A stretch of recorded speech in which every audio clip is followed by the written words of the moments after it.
All right, so today I'm tasting the Hesperian Paua 2017. It's a big wine. The vintage 17 produced some very big wines. And when I first started smelling the wine, there was a lot of red fruit. It was really dominated by red fruits and not much else. But as it kept aerating in the glass, I started having more notes. It started going to some tutti frutti, and then some spearmint notes started showing up. You have a very slight roasted meat character towards the end, mingled with a little bit of leather. So with aeration, it becomes much more interesting. You're also starting to get some black fruit notes, like blackberry, that are starting to come out after 5 minutes in the glass.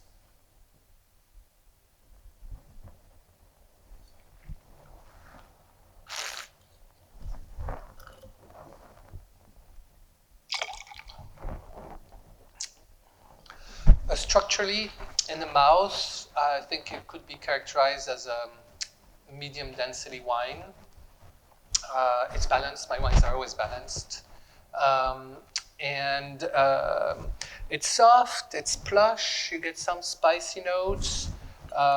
You have a long weave of a very fine mesh of tannins. If I had to describe this, the tactile sensations, comparing it to fabrics, I would say it's more like corduroy. It has some grit, some volume, but it's soft at the same time. I like it very much. Very nice wine, very interesting. So this is the Witha 2017. Like the Paua, it took quite a while to open up. Initially, we were on savory notes with some raspberry. Didn't have too much nose, but as the wine sat in the glass, it started opening up, and we started getting more flavors, more aromas, and much more interesting aromas. You have some interesting flowery notes of peony. You get also some slight mintiness to the wine. There's a sense of cool freshness about the wine. And there are also some notes of fresh grated ginger.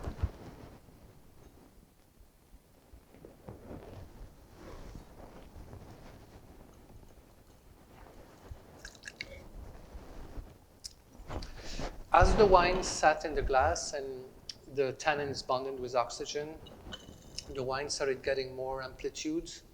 And it's a pretty dense wine, but with a very, very fine, very tight weave of tannins. And so it's very silky, but it's actually a pretty tannic wine, but in a good way. And it's like the 2016. It's a wine that starts not huge, and then it just builds up in the palate. You have a bit of a chewy finish at this point, but that's normal for a young wine, and it'll fold in with time. And you get some notes of cola and a lot of cherry on the finish. And as it kept opening up, you started having more black fruit on the nose, like really ripe red cherry, quite a bit of it.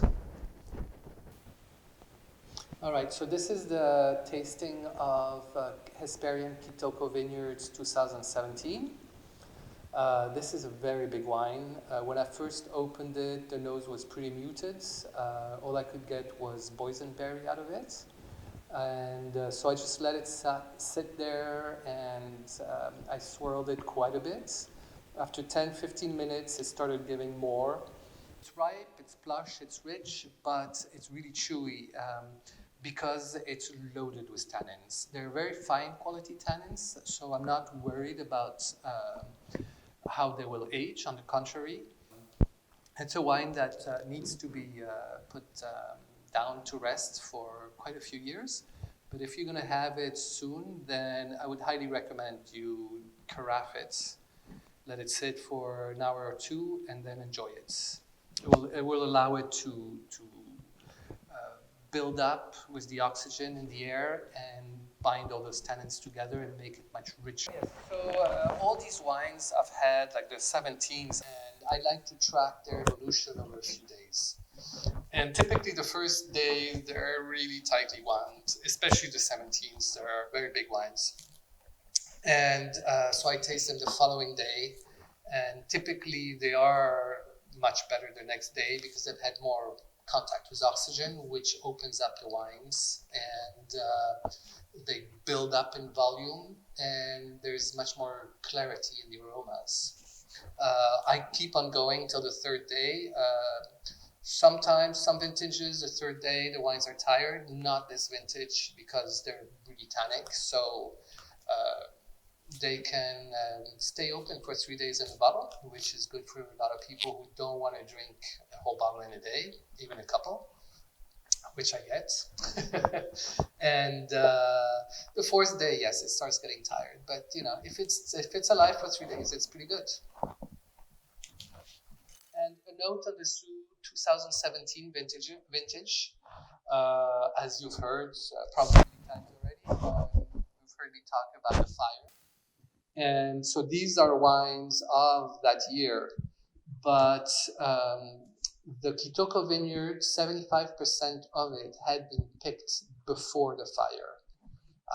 I did pick about 4 tons after the fire, and that's what's extremely tannic because basically I couldn't get to the vineyard for 3 weeks. We couldn't get in. The fire also destroyed all the irrigation system on the property, so we couldn't water the vines. The result was that the berries shrunk and got very shriveled, and it concentrated everything, tannins and acidity. And so it was, to start with, I didn't put too much of it in the final blends because it was so tannic, and I wanted to avoid the potential risk of having smokiness show up in the future. But it doesn't show up in these blends. On the Pawa and the Witha, which are made with the 2 other vineyards that I lease and farm, those vineyards were picked after the fire too, but very shortly afterwards. So I don't feel they had time to absorb much smoke, and it doesn't show in the wines in any case. And the portion of Kitoko vineyard that goes in it is much smaller than this vintage, the 17 vintage, than usual. Usually we're around 50% of upstream in Witha and 50 to 60% of DDA in the Pawa. And those vintages is 20% of Kitoko vineyard in there. Just again to minimize the sheer amount of tannins that came from the final pick and the potential risk for smokiness in the wines.